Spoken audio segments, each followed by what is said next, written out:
I'll move abroad. But It's not safe! have you seen the news lately? It's scary. Especially the news in America, I feel like they work really hard to scare us a lot with the news that they tell us, especially about different parts of the world. But what we've realized from traveling around and moving overseas to China is that the world's not nearly as scary as they led us to believe. So before moving to China, one of the things that I did, and I believe Stephanie did as well, is I did research. And one of the ways I did research was to look for China-based videos on YouTube. What I found in some of these videos was kind of like the news in America. It was really Scary. Tea house scam. Baby throwing. Children hanging off of your body. Evil Maine taxi drivers. General overt hatred of foreigners. People walking down the street and spitting on you.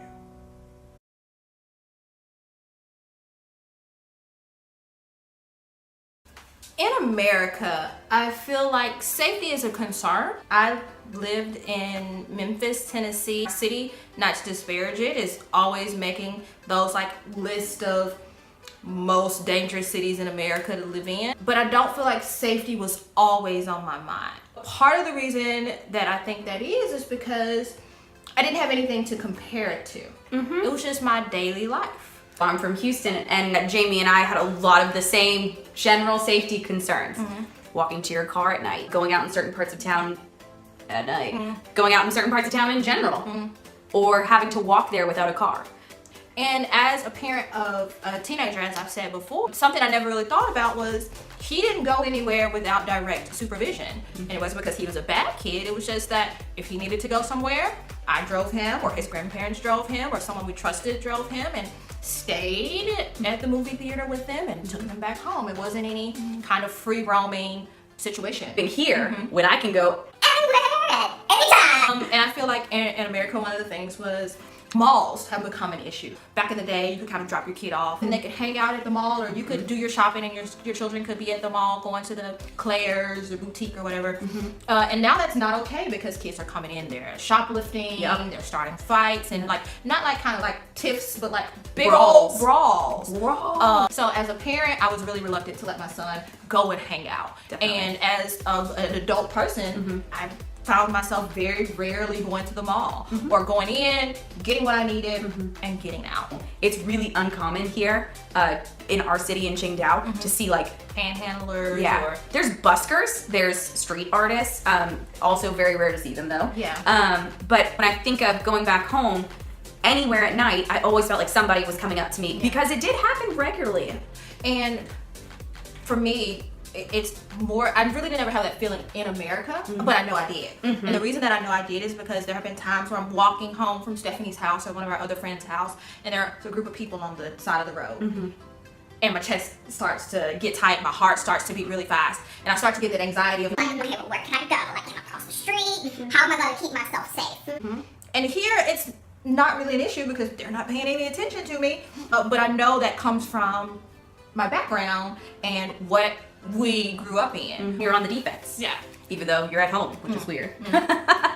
Yeah, I think now going back home, you know, after living here and having not really realized how much I think I did think or plan for my own safety back home.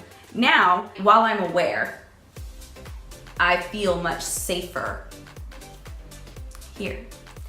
Currently, our city, Qingdao, has a lot of extra security, SWAT, Army, because of the global summit that's going on here in our city. It's great to have all the extra security, but even without it, our city is Super safe. It is great being able to live in a city where we don't always have to think about our safety. And we don't have that stressor kind of like we do in America without even realizing it. About having to think and plan for how to be safe. We're going to give you some suggestions of things to think about when you are moving abroad, visiting abroad. The first thing to think about is comfort. Unfortunately, I don't mean a blankie and a cup of tea, but I do mean thinking about what you personally are comfortable with being involved in and doing. Second thing, guys, you've got to remember what we've said A ton of times. trust your gut. You need to trust your own intuition. And even in the safest of places, things are gonna happen. Yeah. So now we're gonna tell you a couple of cell phone stories. Cell phone story number 1, my son and I were in a taxi and his phone slipped out of his pocket onto the seat and we didn't notice. And we got out and we were going to a soccer match. And then he went to go use his phone and he was like, What? What do you mean your phone is missing? that's my mom voice. The taxi driver actually brought the phone back. That's to super where nice. We were. So we didn't have to pay for a new phone or get a new number or anything like that. Taxi drivers aren't out to scam you. No. If you leave things in the taxi, if they can find you, or if you have their number, which oftentimes you do, or you can get someone to call the taxi office, and if you have the receipt, they have a taxi number on there, you something, they will try to get your things back to you. Now, a not so good cell phone story actually is about a colleague of ours, but this was not in China. So this happened in another country while they were on holiday. And one thing that I try to always practice when I'm traveling and here at home is anytime I'm using my phone while walking around or on a bike or anywhere where somebody could touch me, like the subway, I keep my phone close to my body. Our colleague did not do that. They were on the back of a motorbike looking at directions on their phone, and someone on another motorbike came by and snatched the phone out of their hands. So one thing that was done wrong there, one mistake, was that they were calling attention to themselves by holding their phone out. They had a really nice phone, and in most countries, not even third world countries, that will make you a target, just flashing around your phone. Like, that's free money to people. So that was mistake number 1. Mistake number 2 was that it just wasn't close to their body. Anything important to you while you travel should always be next to your body. Our colleague made 2 critical errors and lost their phone, which is a life source here in China. Video to come. And guys, we're not telling you anything new. Keep valuable things near your body. Stay aware of your surroundings. And don't do things you're not comfortable with. Yeah. Stephanie just mentioned awareness, and this is our last tip, to be aware of your surroundings. Stephanie and I have already mentioned that we walk a lot here in Qingdao. When we walk, we tend to have our headphones on, listening to audiobooks or podcasts or music or practicing our language. But walking around with headphones can be dangerous, especially if you're not used to China traffic. I know you guys have probably seen at least pictures of or heard stories of Massive traffic jams and crazy driving in China. Yeah. and I'm here to tell you that all of that is true. Crossing a street in China is like playing a real life version of Frogger. Yeah, and there's a totally different language here that Chinese drivers use, and it's not Mandarin. It's horn honking. There is no Rosetta Stone for traffic language. No, and it's something that just takes time to learn. And now I feel a lot more comfortable walking around with my earphones on through traffic. I kind of understand the flow, but when I first came to China, it was full attention on the road and getting from one side of the street to the other. Absolutely. I was the same way, I think, for the first maybe month or so. I had no headphones in, or maybe I had one in when I started to get comfortable, and I would be listening, but any little noise, I was all hands on deck, and I was ready. Guys, listen, we're not trying to throw shade at our own country. We're not trying to say that we favor any country over the other. We just want to share our actual feelings with you guys because we had our own apprehensions before moving to China, and we're greatly reassured when we arrived and realized that it was much safer than we expected. In fact, safer than we felt back home.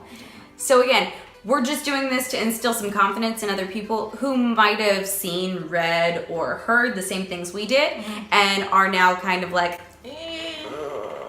And guys, remember that the news is not always the truth. The world is not as dangerous as news outlets and internet and even some YouTubers make it seem. Not us. There is a way to find safety in almost any location around the world. Thanks for joining us. If you have any comments, questions, or concerns, please leave them down below and we will do our best to answer them. Yeah, and don't forget to like, share, and subscribe if you enjoyed this video. Hit the notification bell down below if you would like to be notified whenever we post new content, hopefully to answer your questions. Thanks for joining us. Bye.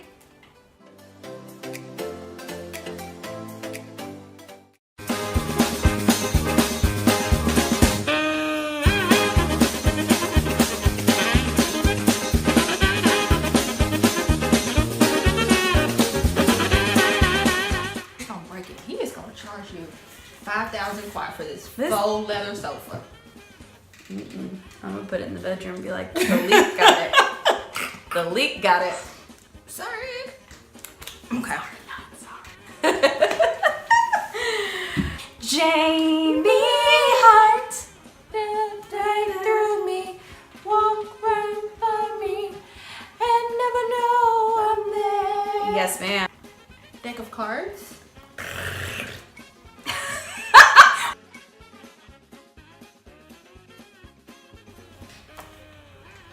Okay, Mona Lisa. No, I'm being your son.